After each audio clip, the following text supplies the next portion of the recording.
Samahan niyo muli kami para sa aming munting moto adventure kung saan tayo ay patungo sa Santa Maria Laguna para mag-moto camping. Sa ating biyahe patungo sa campsite ay madadaan din tayo sa Pilila, Rizal kung saan makikita natin ang mga naglalakihang windmill at napakaganda nitong mga tanawin. Let's go! Good morning, internet. Ngayong araw, para maiba naman sa naging usual lakad natin sa mga nakaraang araw, mga nakalipas na linggo kung saan panay norte naging lakad natin. Ngayon, dito naman tayo banda east sa Laguna. Malapit lang naman. Actually, isang oras na lang doon na tayo. At tayo ay magka-camping ulit. Sobrang tagal na mula nung huling camping natin. Kaya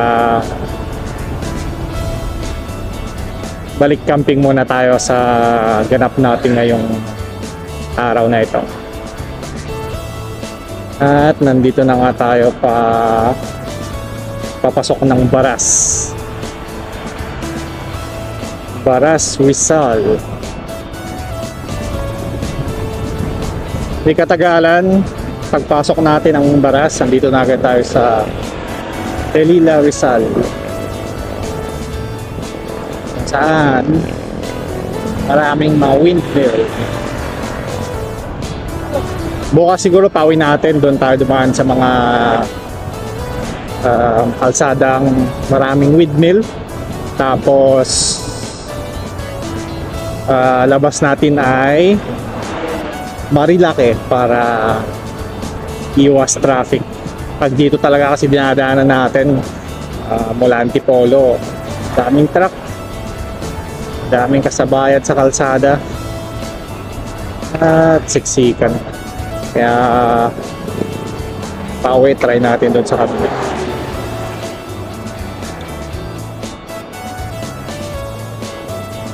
Habang hindi kita sa camera, ay may mga windmills sumasalubong sa atin.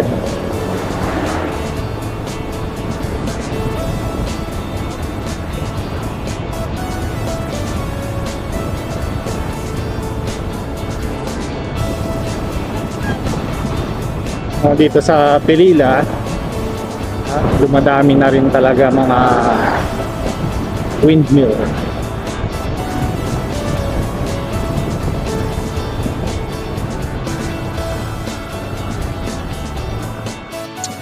Okay, so napag-desisyon na natin na mag-lunch na muna, 11:03 na. Para pagdating sa campsite, mag-set up na lang and tatambay. So dito tayo sa Y&A kainan. Ganda rin ang tanawin dito.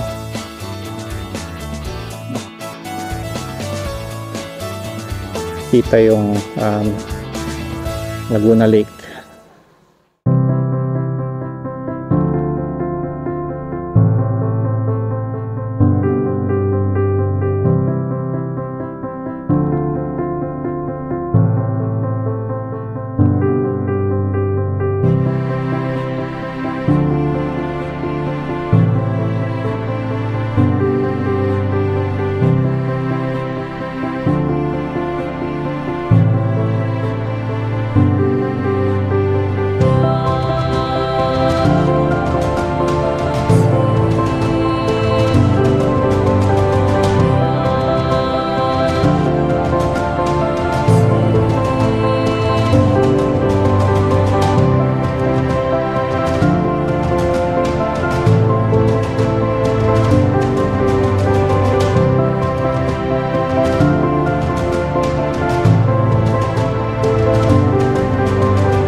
Lechong kawali.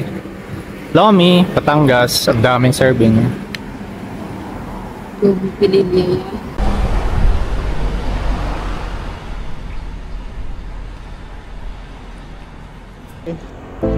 Update lang, kakatapos natin kumain for lunch.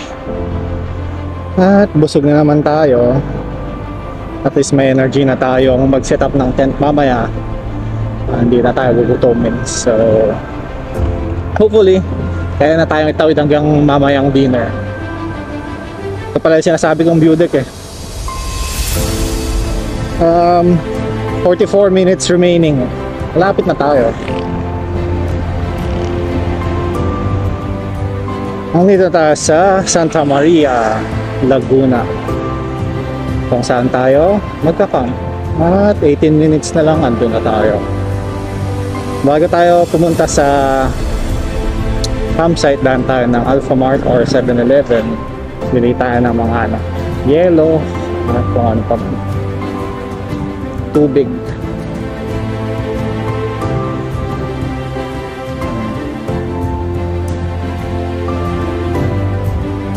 Silip na tayo sa kanan. Sa kaliwa tayo eh. Dito lang na sa kanan. Ang laki kong ausip. Ayun.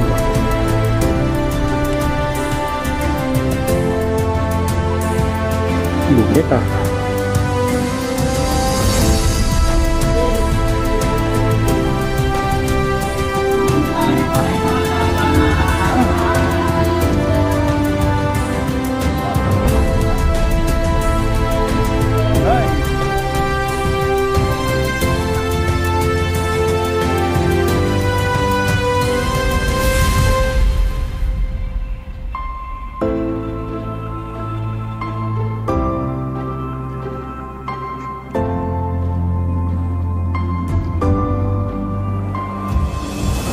Ayun, so kakatapos lang natin mamili ng mga kailangan natin.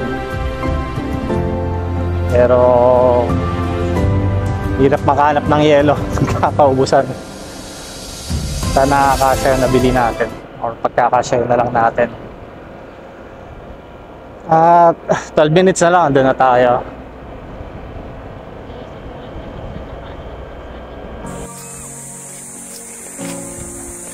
Andito na tayo sa campsite. Batis ng Kalikasan. Andito na tayo magpa-park. At doon tayo magpa-tent magpipitch ng tent.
Makalabas na to.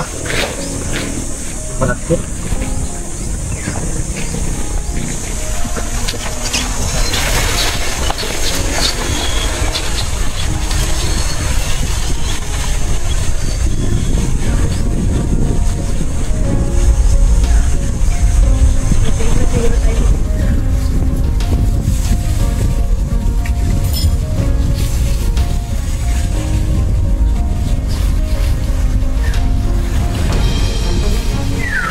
Namuna. Mukha. Bakit dito mo mabalance yung video?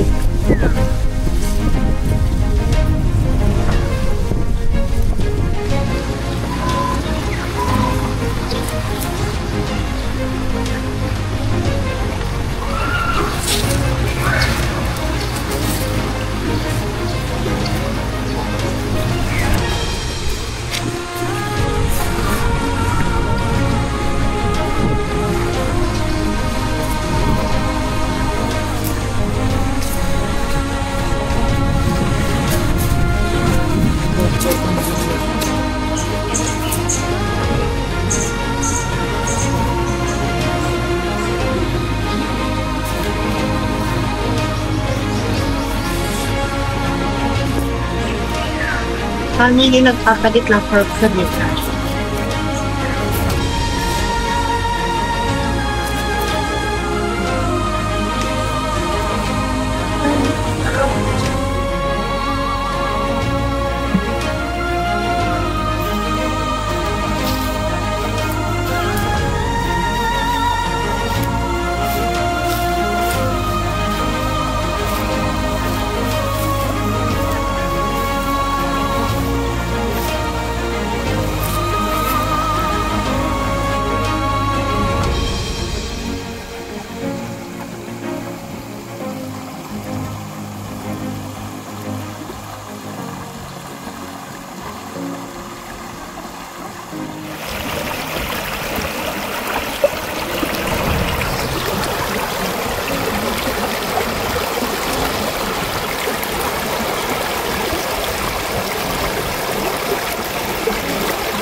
Ito po makaka.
Diyan tayo magluluto. Bonfire. Ay, hindi dulo. Ah, sige. Tama, tama. Fine. Fine.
morning internet.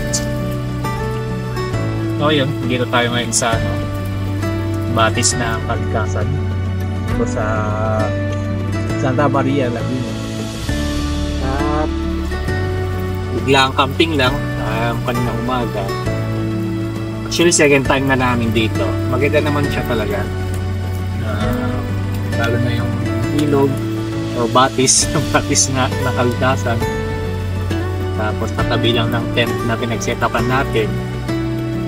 Tapos malinis din yung kapaligiran, yung CR, maraming tubig.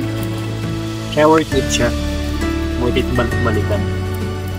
Tapos mababaw lang yung tubig, pero masarap magtampisaw-tampisaw lang. Chill lang. Yun lang naman.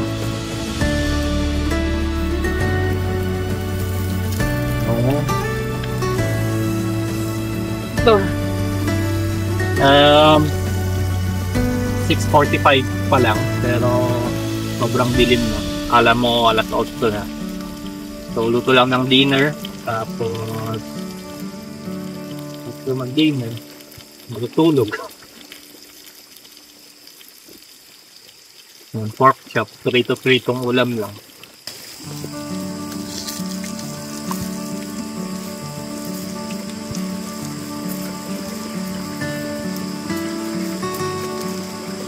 Pumusok na.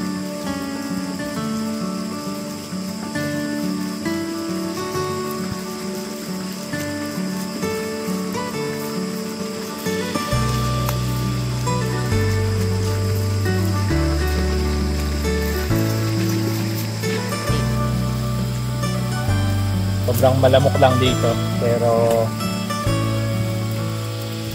kaya yung bonfire natin ginawa natin mausok para pagtaboy ng lamok. Sakit pa naman ang kagat. Kapag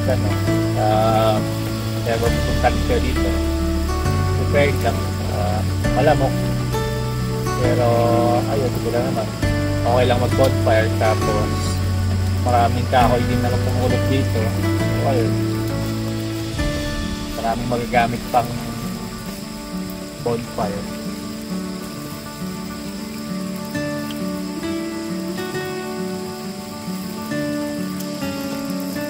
Malapit lang pala dito. Mula Taytay, mga nasa 2 oras lang to. Malapit na. Once kami mga 10 a.m. sa Taytay. Tapos nag-lunch din sa daan. And last 12 dito na kami, malapit lang. Yun nga lang pala, bago pagpunta rito dapat nabili ko na lahat kasi wala masyadong mag-active.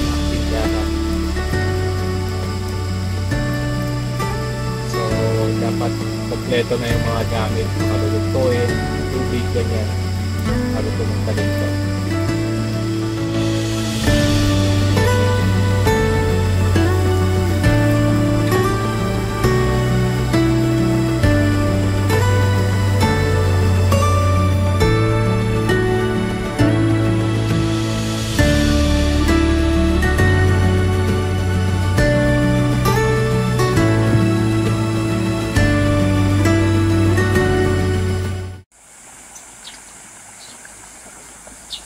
Good morning internet. Ang ganda ng gising na umaga. So dito sa batis ng Kalikasan, napakalawak nga niya. Dito sa area sa taas kung saan nakapark si Striker, dito yung car camping nila at moto camping na area. Tapos dito sa baba, dito yung tent pitching lang hanggang dun sa kung saan tayo pumesto dun sa likod. Ayan, yun yung tent namin. So tent pitching lang dito. Sarap din yung pwesto dun. At maraming puno dito kaya masarap din mag-car camping, moto camping kasi may silong na agad.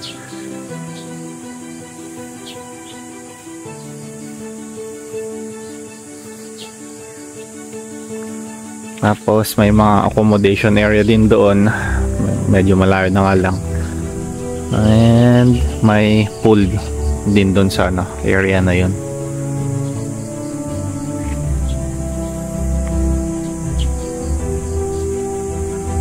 Ito, may tree tunnel dito.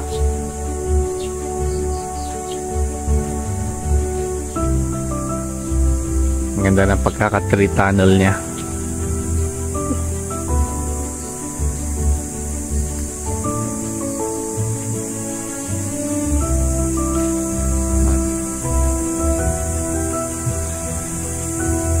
Lakad-lakad lang tayo. At hanggang dun sila, hanggang dun yung property. Kung saan may mga kubo-kubo din na pwedeng i-rent.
Kagandaan pala ng stay namin dito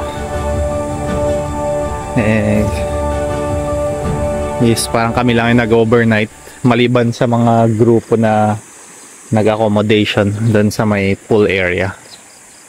So dito sa tent kami lang. At yun, doon tayo.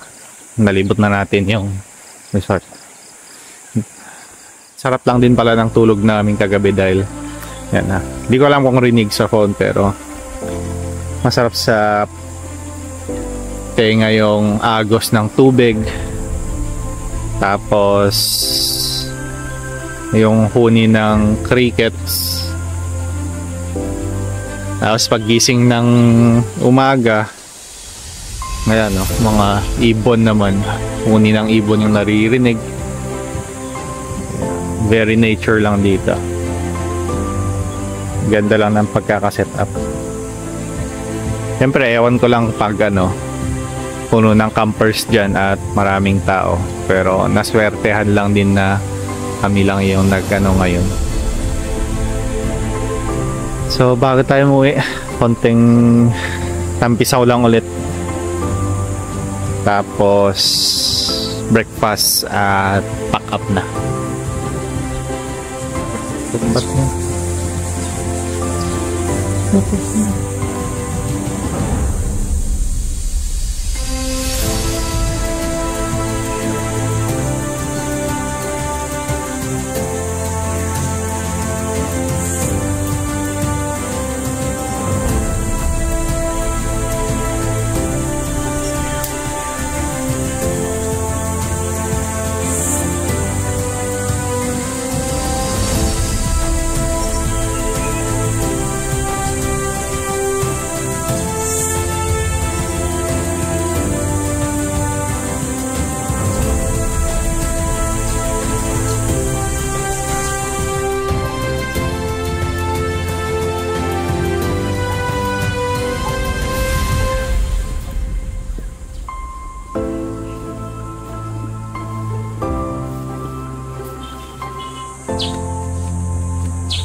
Tapos lang natin magligpit. At tayo ay uuwi na.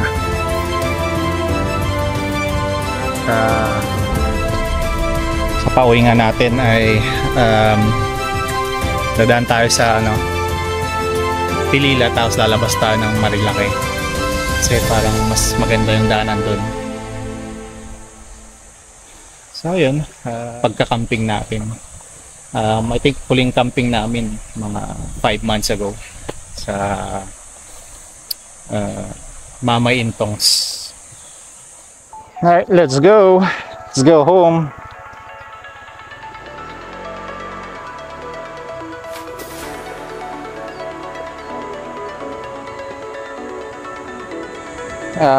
One hour 53 minutes. Kauwi na tayo. Tapit lang talaga dito.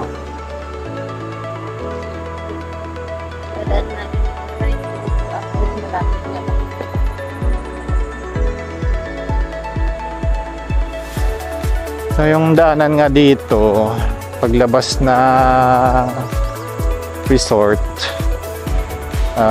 kasya lang isang 4 wheels.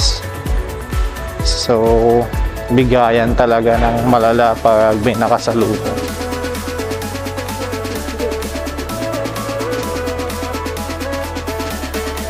Hindi ko alam kasi kung nabidyoan ko to kahapon kasi palobat na yung camera eh.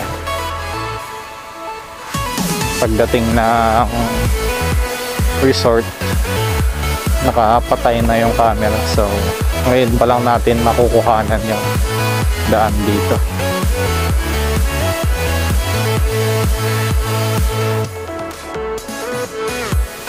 May mga malawak na space naman para magbigayan.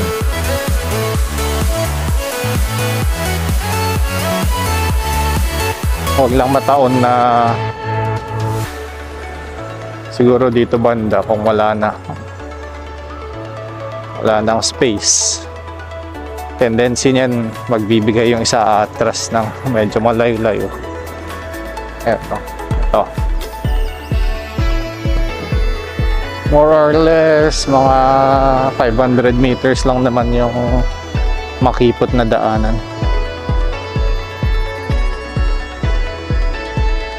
Na trail road din.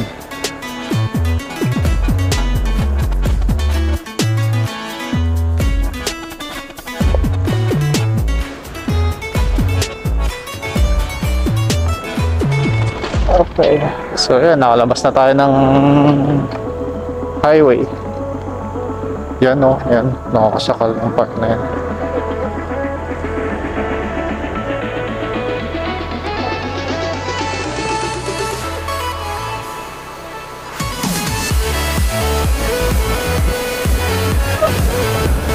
Alam mong nasa Pilila ka pag makikita mo na yung mga naglalaki windmill.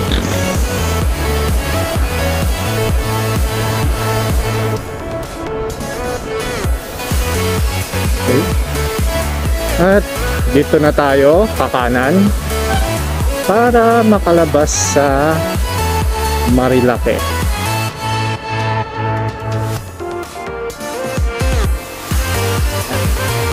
Maganda din naman dumaan dito kasi makikita yung mga naglalakihang windmills ng mas malapitan.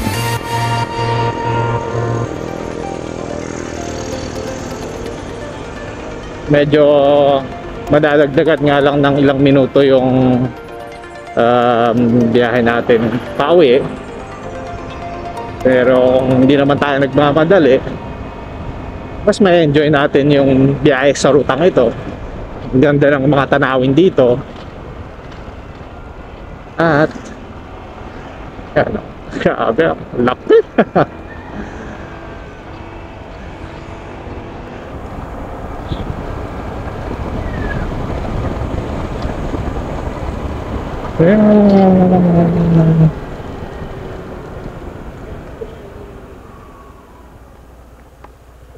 Pagmasdan lang natin saglit.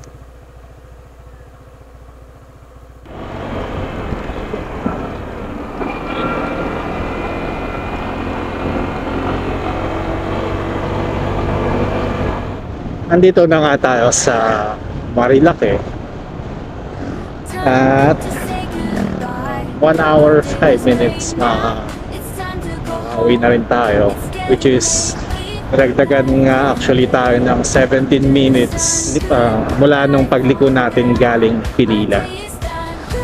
So worth it naman, hindi naman tayo nagmamadaling makauwi, and